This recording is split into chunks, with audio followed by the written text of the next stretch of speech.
Hello guys, ayan magandang buhay. Ayan for today's video, magluluto tayo ng ginisang ampalaya na may pork, egg, and shrimp.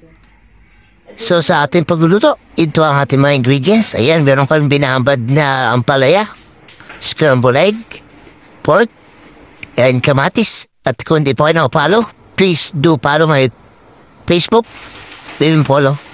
At sa pagluluto guys, ayan, naglagay ako ng mantika guys. Yan, gisa lang natin itong sibuyas, bawang. Okay, at isabay na natin ang ating karne. Yan. Sute-sute na natin guys hanggang sa siya ay maging golden brown. Mas masarap yan guys kapag medyo toasted, no? Yan, lagyan natin ng paminta. Sa ganon, kumapit na yung lasa niyan guys. At lagyan natin ng garlic powder. Yan, garlic powder yan guys. Yung nilalagay natin na yan. Then, haluin na natin. At talaga namang napakasarap nito guys. Promise.